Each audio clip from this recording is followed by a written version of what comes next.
வெண்முரசு. வெண்முகில் நகரம் 86. பகுதி 17. வண்ணப் பெருவாயில் 5. வாசிப்பது சந்தீப். பூருசிரவஸ் உள்ளே நுழைந்தபோது துரியோதனன் அருகே கர்ணன் பீடத்தில் அமர்ந்திருக்க கீழே துச்சாதனன் படுத்திருந்தான். பூருசிரவஸ் ஒரு கணம் திகைத்து நோக்க, ஒன்றுமில்லை, இளையோனால் நெடுநேரம் அமர முடியவில்லை என்றான் துரியோதனன். துச்சாதனன் புன்னகை செய்தான். துரியோதனன் கையசைக்கு பூருசிரவஸ் அமர்ந்ததும் அவர்கள் நேற்று வந்துவிட்டனர் என்றான்.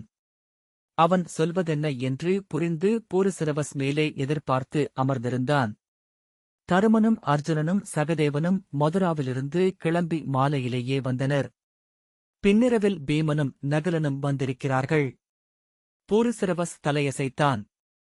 அவர்களுடைய மாளிகைகளிலேயே அவர்களை தங்க வைக்க ஆணையிட்டிருந்தேன்.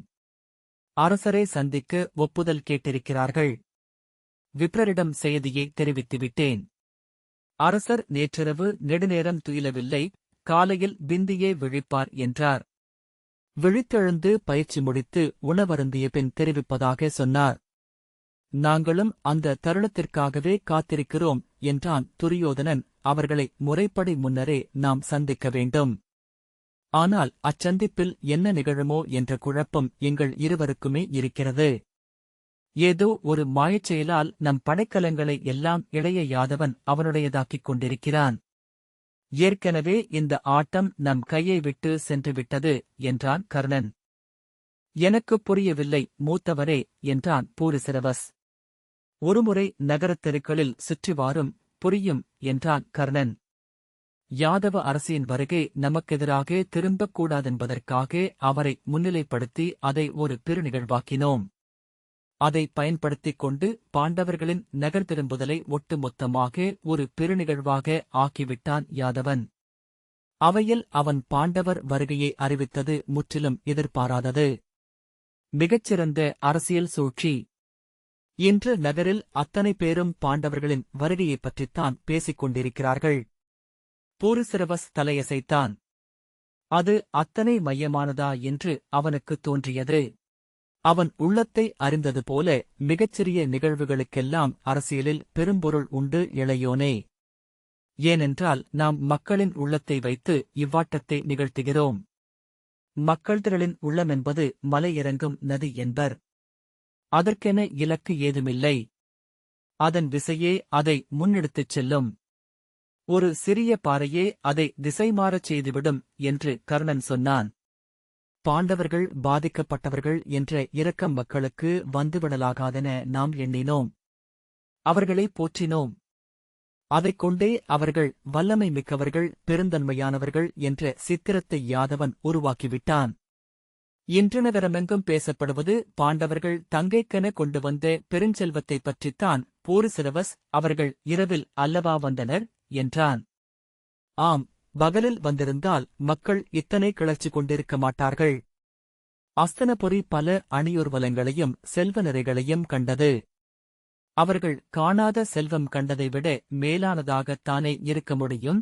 அரசரை அவர்கள் பார்க்கும்போது என்ன நிகழும் என எத்தனை எண்ணியும் எங்களால் முடிவெடுக்க முடியவில்லை என்றான் துரியோதனன். அரசர் கண்ணீர் விடுவார், தழுவிக்கொள்வார், மயக்கமடையலாம். அதெல்லாம் பெரியதல்ல. ஆனால் உணர்ச்சி மிகுதியால் பெரிய வாக்குறுதிகள் எதையேனும் அழித்து விடுவாரோ என்ற அச்சம் எங்களுக்கிருக்கிறது பூருசிரவஸ். ஆனால் அனைத்தும் முடிந்துவிட்டபின் அவர் என்ன செய்ய முடியும் என்றான். நம் கருவூலம் இன்னமும் பங்கிடப்படவில்லை. அஸ்தனபுரியின் கருவூலம் பாரத வருஷத்திலேயே தொன்மையானது. பாரத வருஷத்தின் மொத்த கருவூலத்திற்கும் நிகரானது என்பார்கள். அது ஓரளவு உண்மை. கருவூலத்தின் செல்வங்களில் பெரும்பகுதி வைரங்கள். அவை விழிகளால் தொடப்பட்டே தலைமுறைகள் ஆகின்றன. அவற்றை முழுமையாக பங்கிடுவது என்பது இயல்பதல்ல. அதைப் பற்றி அரசர் ஏதேனும் சொல்லிவிடுவார் என்றால் நாம் கட்டுப்பட்டவர்களாவோம் கர்ணன் சொன்னான். பூருசிரவஸ் தலையசைத்தான். அவர்கள் அரசரை சந்திக்கையில் நாம் அருகே இருக்க முடியாது. நம்மை சந்திப்பதையே அவர் விழையவில்லை. எங்கள் விழிகளாக நீர் உடனிருக்க வேண்டும். அவ்வகையில் பேச்சு சென்றது என்றால் உமது சொற்களால் அதை மறித்துக் கொண்டு வர முடியும். பூரிசிரவஸ் புன்னகைத்து, இளைய யாதவரிடம் மோதுவதற்காக என்னை அனுப்புகிறீர்கள். நீங்கள் அனுப்ப வேண்டியது காந்தாரரை அல்லவா? என்றான். உம்மை அவர்கள் இளையோன் என எண்ணலாம். ஆகவே உம்மை மறுக்க முனைய மாட்டார்கள் என்றான் துரியோதனன். பூரிசிரவஸ் தெரியவில்லை. யாதவரை கணிக்க எவராலும் இயலாது.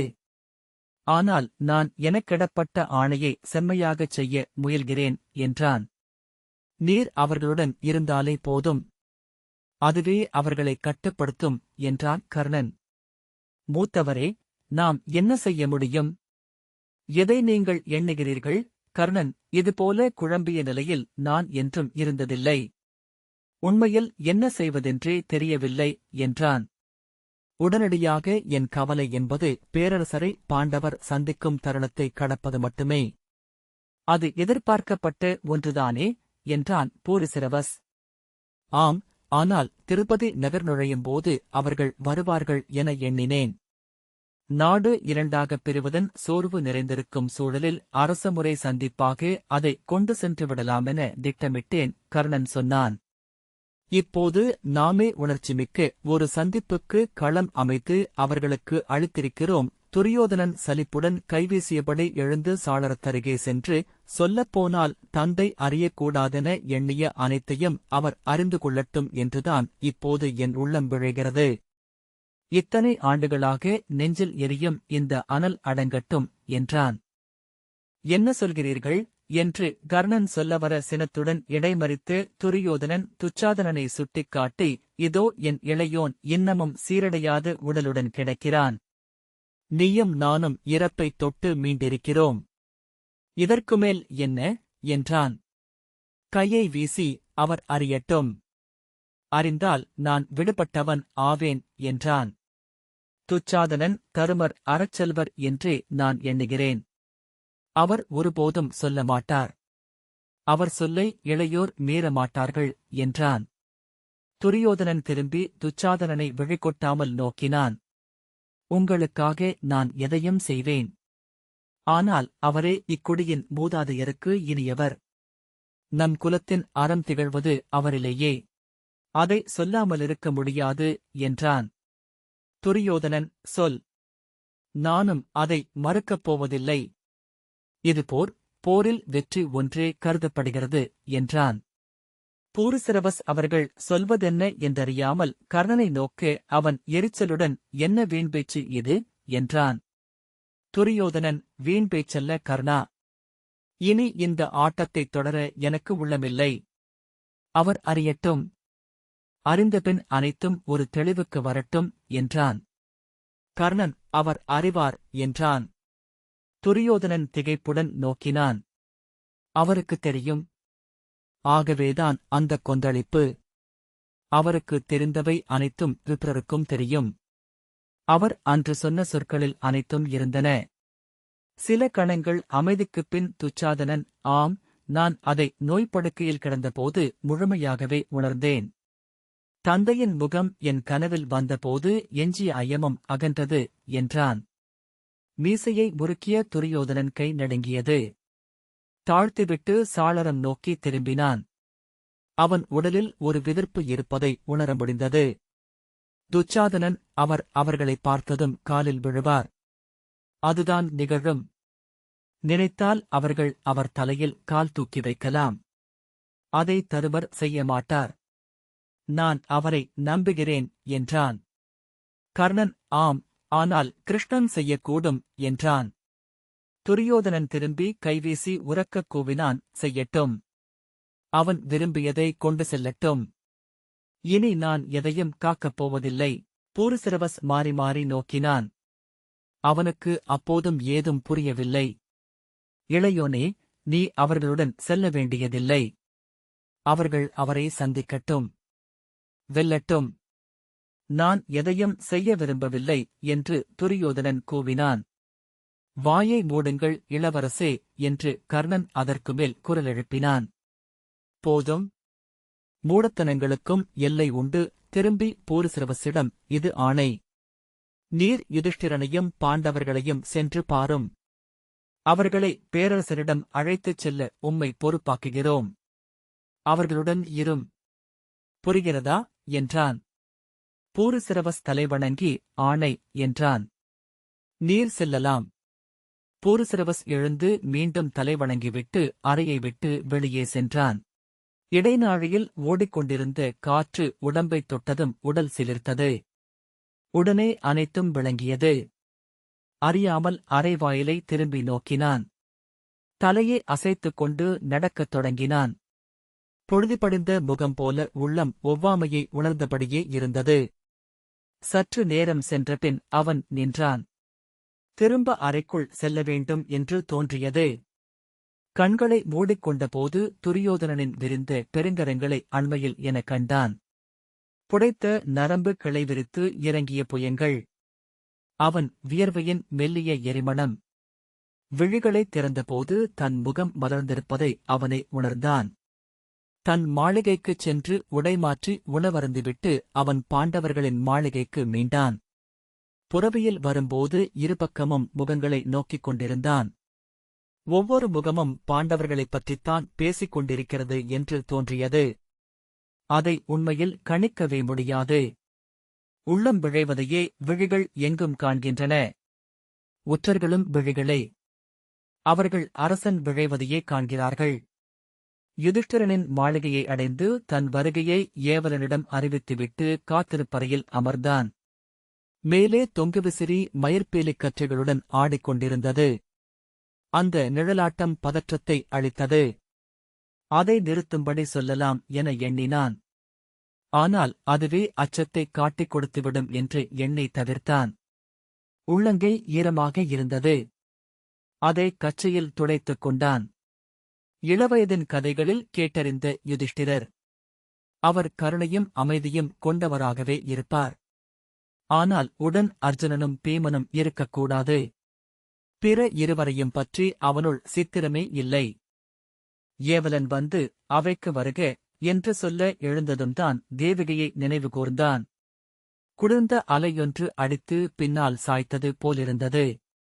ஓர் எண்ணத்தை அப்படி பருண்மையான விசையாக உணர முடியுமா என்ற வியப்பே மறுகணம் எழுந்தது. தன்னை நிறுத்திக் கொண்டான். ஏவலன் வருக இளவரசே என்று மீண்டும் சொன்னான். தலையசைத்துவிட்டு நடந்தான்.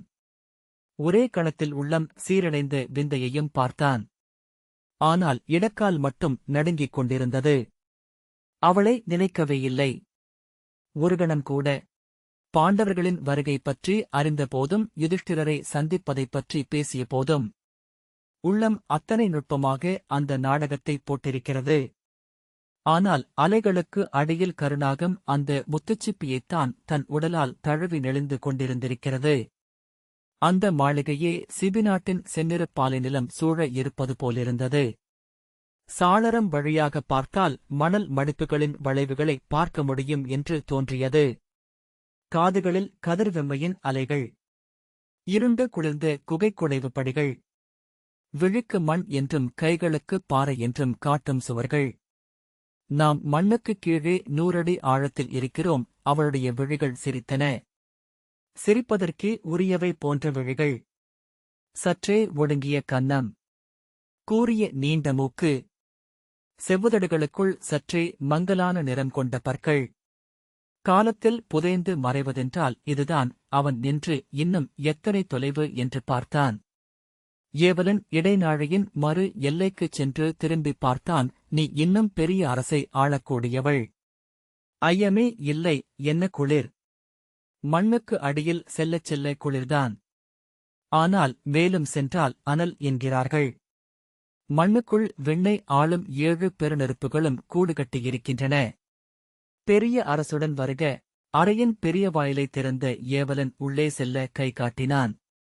பூருசிரவஸ் உள்ளே சென்றபோது பீடத்தில் அமர்ந்திருந்து முதியவர் எழுந்து வருக பால்ஹிகரே என்றார். ஒரு கணம் கடந்ததும் அவர்தான் யுதிஷ்டிரன் என்று உணர்ந்தான். குருகுலத்து மூத்தவருக்கு வணக்கம். நான் பால்ஹிகனாகிய பூரிசிரவஸ். தங்களை அரசரை காண அழைத்துச் செல்லும்படி அஸ்தினபுரியின் இளவரசரின் ஆணை. யுதிஷ்டிரன் அமருங்கள் பால்ஹிகரே.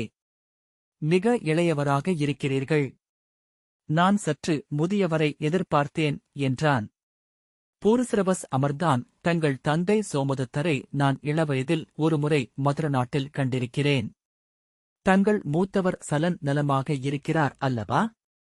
பூருசிரவஸ் அனைவரும் நலம். நான் இங்கே கௌரவர் கேண்மையில் உகந்திருக்கிறேன் என்றான். அது நன்று. துரியோதனனின் கைகளும் தோள்களும் பெரிய தந்தைக்குரியவை. அவன் அணைப்புக்குள் சென்றவர்கள் மீளாமல் அங்கிருப்பார்கள் என்றான் யுதிஷ்டிரன். பெரிய தந்தையை சந்திக்க நானும் விழைவுடன் இருக்கிறேன். இளையாதவன் தானும் வருவதாக சொன்னான். அவனையும் உடனழைத்துச் செல்வதாகவே விதுரரிடம் சொல்லியிருந்தேன். ஆம், அவரும் வருவதாக என்னிடம் சொன்னார்கள். இது காத்திருப்பதற்குரிய இடம். அமைதியானது. அருகே எவரோ நின்று காதில் சொன்னது போல அச்சுற்றொடர் ஒலித்தது. அவன் உடல் விதிர்த்தான். என்ன என்றான் யுதிஷ்டிரன்.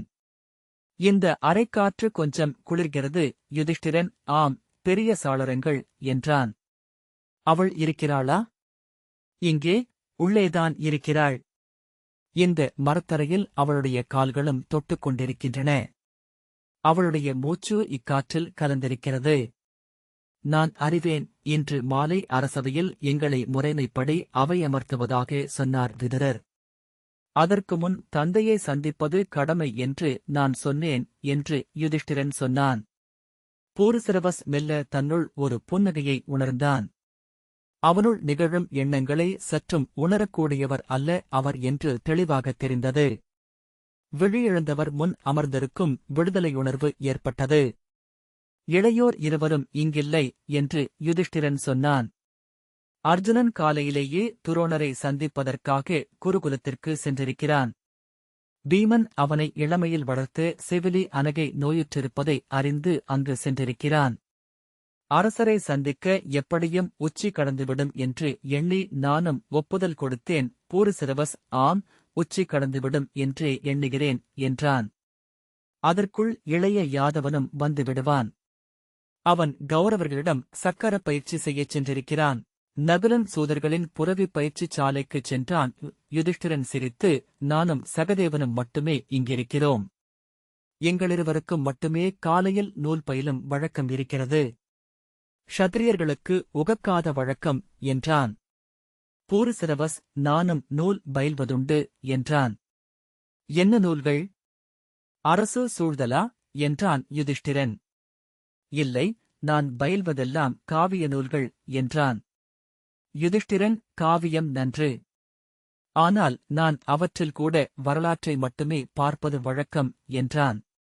ஏவலன் வந்து சகதேவனின் வருகையை அறிவித்தான். வரச் சொல்லிவிட்டு இளையோன் இங்கு வந்ததில் இருந்தே நூல்களில்தான் மூழ்கியிருக்கிறான்.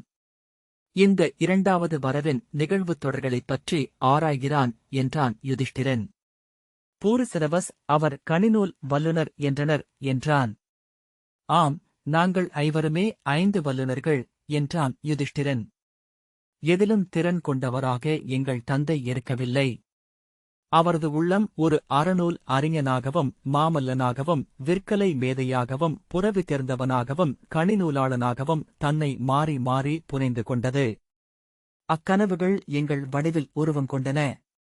கதவு திறந்தபோது சகதேவனுடன் பெண்களும் இருக்கும் அணியொலி கேட்டு பூருசிரவஸ் திரும்பிப் பார்த்து உடனே விழுதிருப்பிக் கொண்டான்.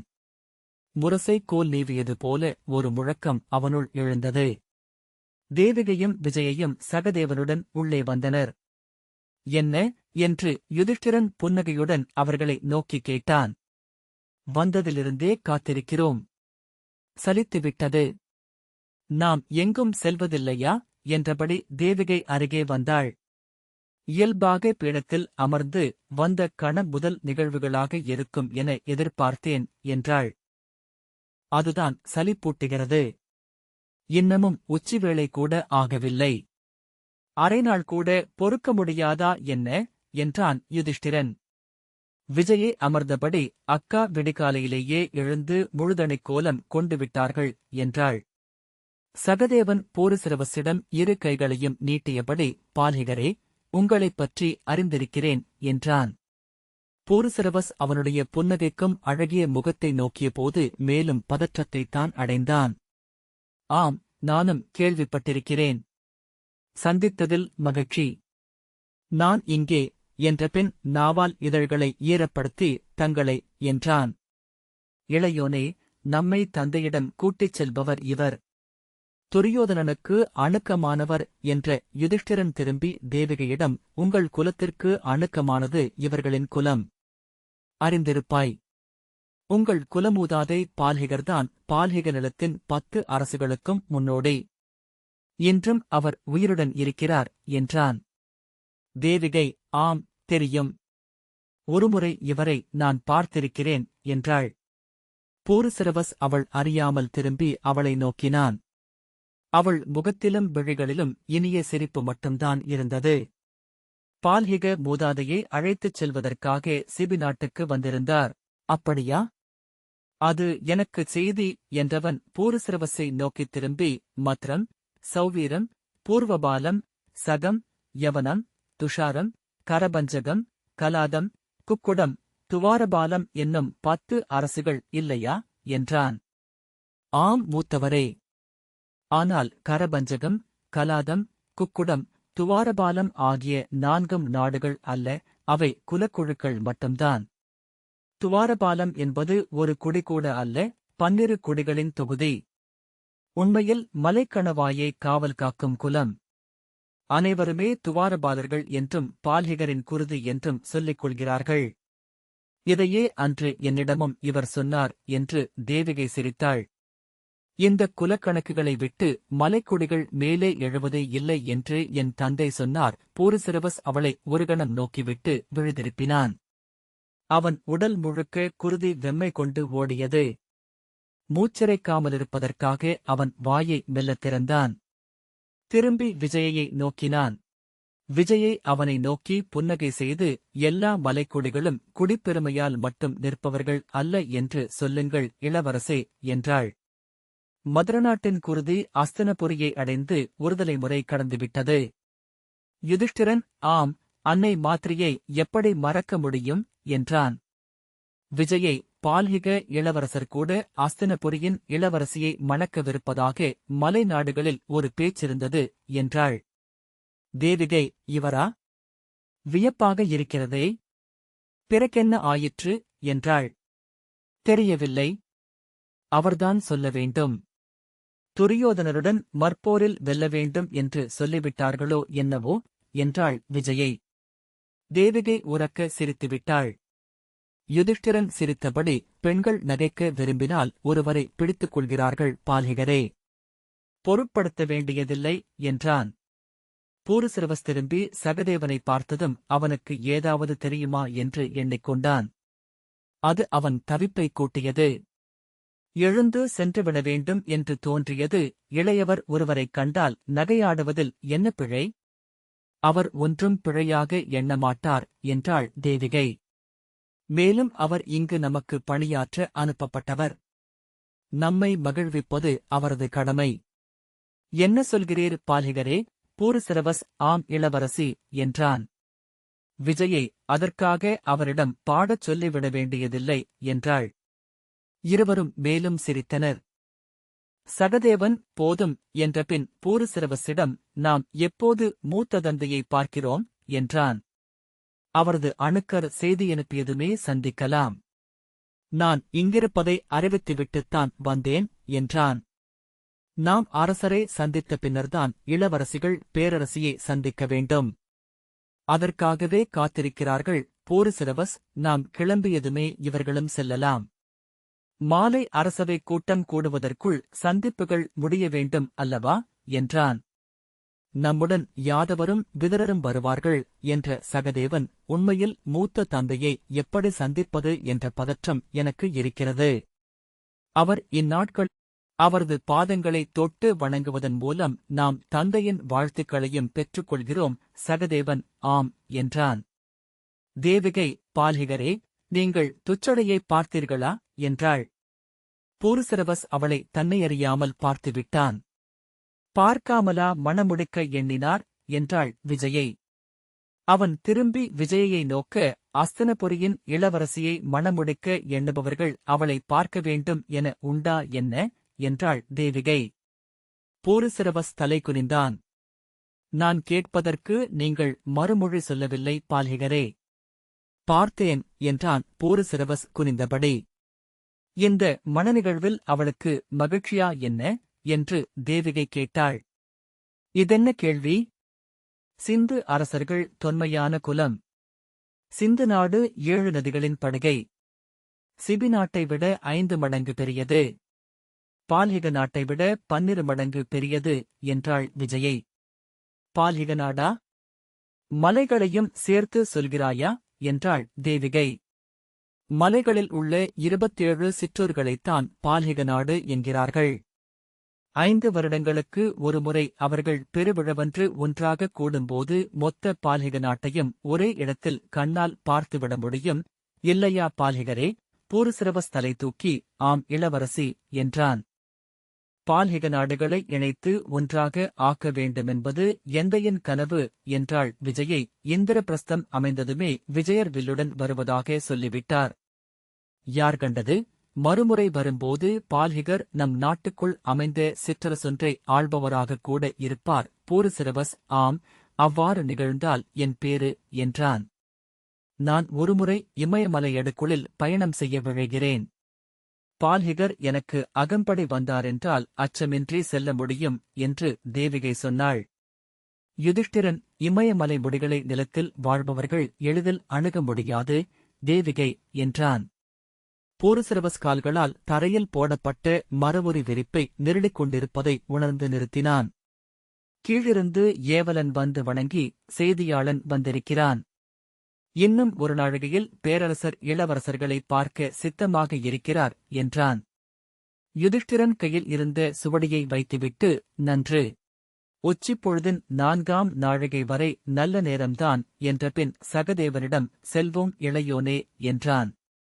தேவிகை நீங்கள் சென்றதுமே நாங்கள் கிளம்பலாமா என்றாள். நாங்கள் தந்தையை சந்தித்த செய்தியை உங்களுக்கு அறிவிக்கச் சொல்கிறேன்.